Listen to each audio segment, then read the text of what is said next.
Bonjour et bienvenue dans cette nouvelle vidéo dans laquelle nous allons parler de comment ménager l'amour-propre de vos interlocuteurs, que ce soit dans le monde professionnel ou dans le monde personnel dans lequel vous vivez.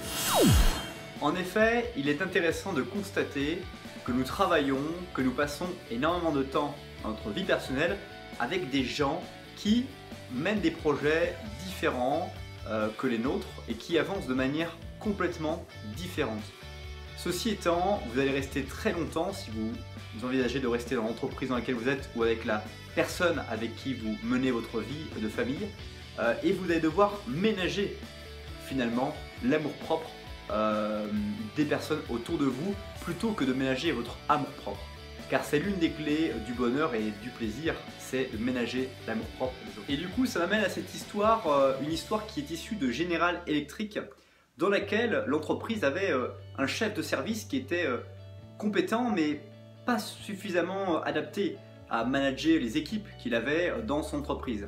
C'est un garçon qui était très susceptible et c'était difficile de pouvoir lui dire écoute, tu n'es pas adapté au chef de service, on a un petit peu trop envisagé ce poste ne te convient pas, il faudrait changer, et donc en fait on ne pourrait pas lui dire tu dois partir. Quand je dis tu dois partir, c'est que tu dois quitter ce poste pour revenir à un poste dans lequel tu es beaucoup plus compétent, car cette personne était vraiment indispensable à General Electric. Du coup, les directeurs ont réfléchi, et c'est une méthode qui est issue, je pense, de General Electric, que vous avez peut-être déjà vu dans votre entreprise. Tout simplement, ils ont donné un nouveau titre à la personne en question de chez General Electric. Ils lui ont changé son titre de chef de service pour le passer sur un autre titre qui était responsable des ventes ou quelque chose comme ça. Et ils ont nommé une nouvelle personne responsable du chef de service plutôt. Qu'est-ce que l'on comprend de cette expérience? On comprend qu'il faut permettre aux autres de sauver la face pour qu'ils puissent finalement bien vivre le changement ou les modifications. Donc nous allons ménager l'amour propre de cette certaine manière via cette histoire en donnant un nouveau titre à la personne et en la conservant finalement dans l'organigramme d'une manière complètement différente et en modifiant ce qui ne fonctionnait pas.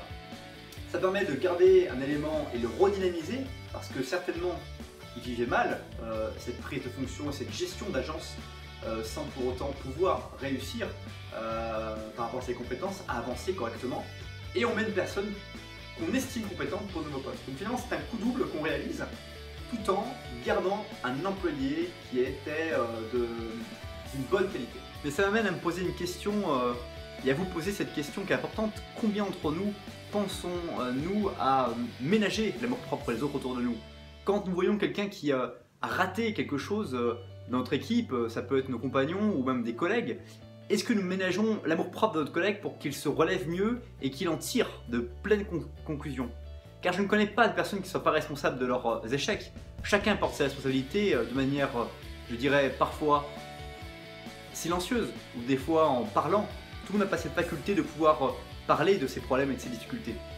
Ceci dit, vous devez pouvoir aider à ménager les autres et nous n'y pensons vraiment pas toujours. Et il nous en faudrait tellement si peu pour nous oublier un tout petit peu parfois et penser beaucoup plus aux autres. Ça ne tient absolument à rien. En d'autres termes, si nous avons raison et que notre interlocuteur a tort, lui dire qu'il a tort va résumer à finalement détruire son ego.